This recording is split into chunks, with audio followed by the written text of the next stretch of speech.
Good morning, AFT. I said good morning, everybody. Listen, it is a real honor to stand here this morning and to be with you. Great big thank you to President Weingarten for inviting me to join you. Thank you for your leadership. Give your President Weingarten a great big round of applause.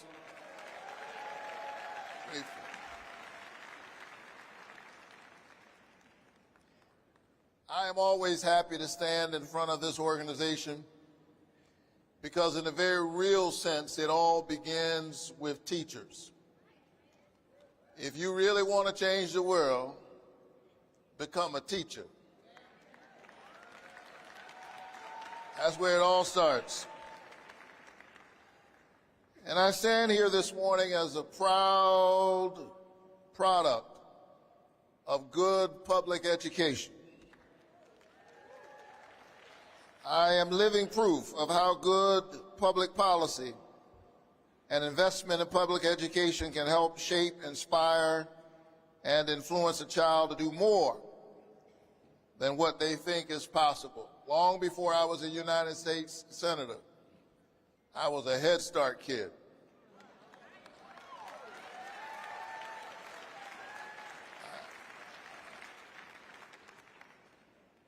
I mean, if you really want to impact the world, invest in our children beginning at the youngest of ages, 3- and 4-year-olds.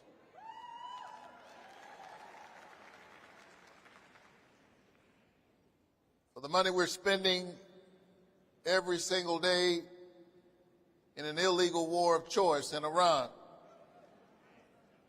we could provide pre-K for 3- and 4-year-olds all over this country. We suffer not from a poverty of resources, but a poverty of moral imagination.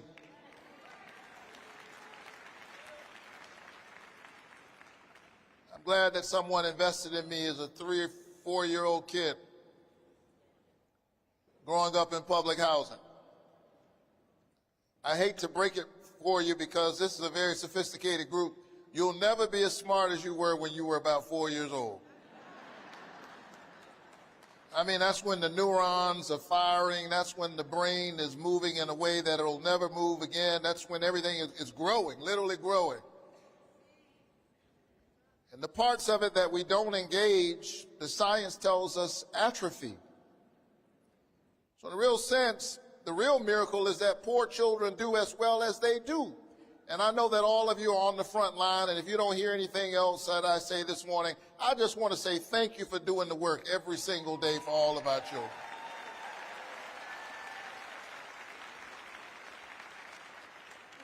I told you I grew up in public housing.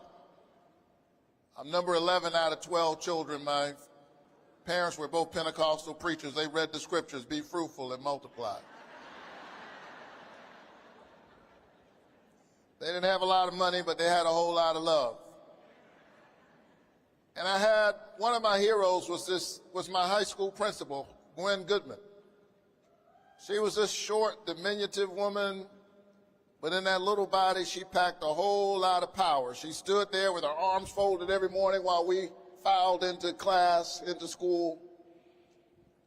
And she knew each of us by our names. And although she was this short woman, every time I was in her presence, I wanted to grow a little bit taller. She had this incredible vocabulary. I had a love for words already. And she sent me read my thesaurus. I wanted some Gwen Goodman words. And so when the time came with her encouragement and engagement, I went to Morehouse College. I often say that I went to college on a full faith scholarship. You all know what a full faith scholarship is? That's when you don't have enough money for the first semester, but you're determined to go.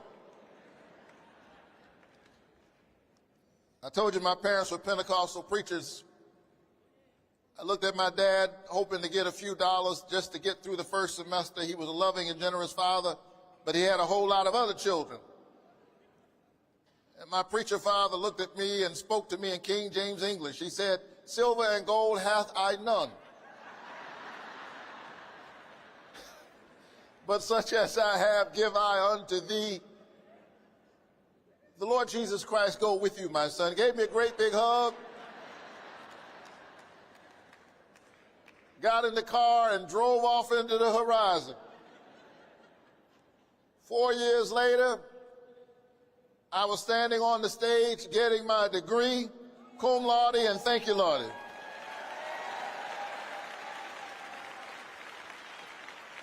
Now, how did I get there? I got there through grit. I got there through determination. I got there through discipline. All of that. Self-reliance, if you will.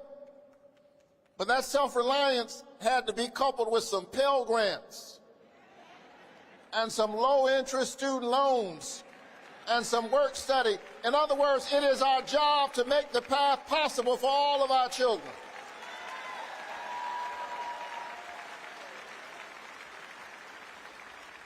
And because someone invested in public education, because someone understood that it was important to give every child a chance.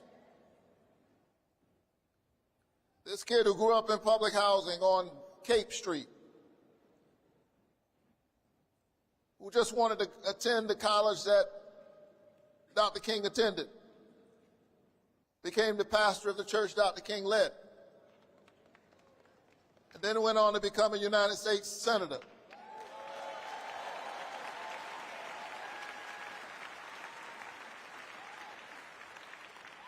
And I often think about Cape Street because there are Cape Streets all over our country. I like that, Cape Street. There are everyday heroes all around us.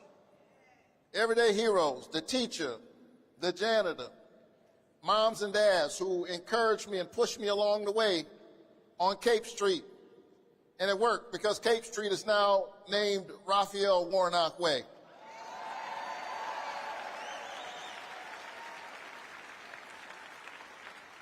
But what keeps me up at night is the recognition that it would be harder today for that kid to make it from Cape Street to where I am. It'd be harder to do that today than it was for that kid growing up in the 1980s. And that should not be the case in the United States of America. Every generation ought to be able to do better than the generation before.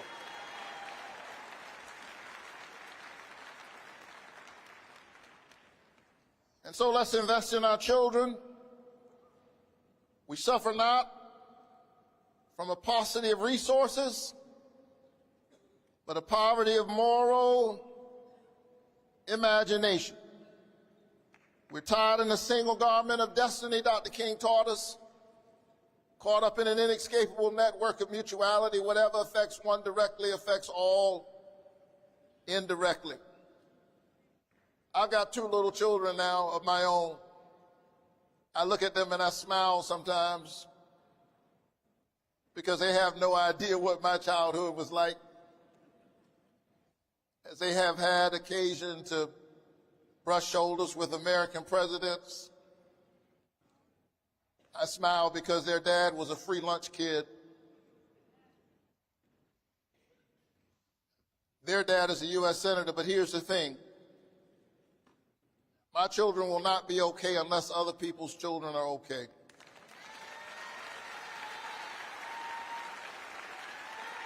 Are y'all ready to fight for every American child?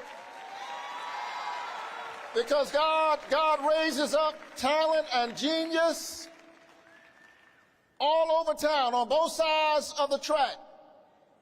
The God that I preach about on Sunday morning is an equal opportunity employer, and we have to invest in our children because we don't know where the cure for cancer is going to come from. We don't know who's going to be the next great teacher. We don't know who's going to be the next great Supreme Court justice to turn around the nonsense that we're seeing from this current Supreme Court.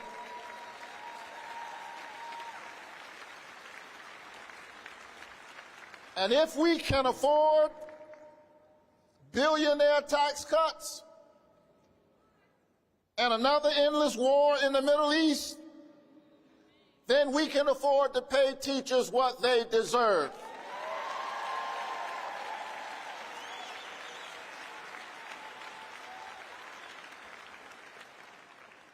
So don't lose faith. Keep the faith. Keep on pushing. Do not give in to those who are trying to weaponize despair. I hear that there's a silly address that's going to happen tonight. But I know who I am. I don't need Donald Trump to tell me that I am the junior United States Senator from Georgia, elected in 2020, re-elected in 2022.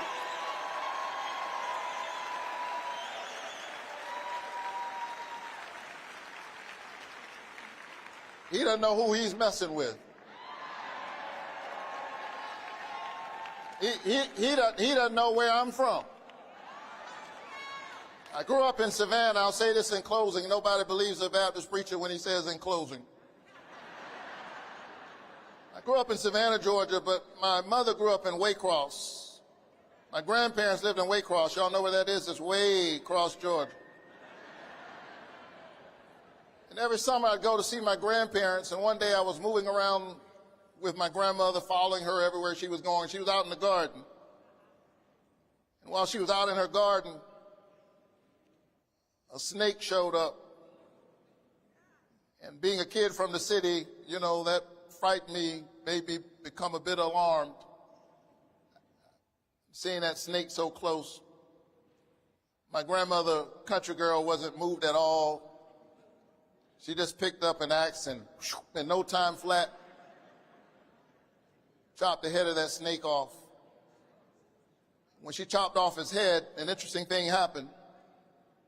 It became even more animated. And as I witnessed its movements, I became even more frightened.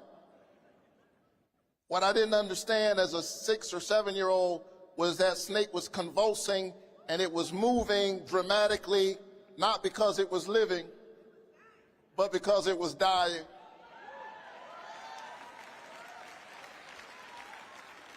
As you see an American president engaged in conspiracy theories about an election in 2020, as you see what they're doing right now, you are witnessing the desperate last gasps of an old order that knows it's on its way out. Are you ready to show up for all of our children? You keep showing up, and we will win come November.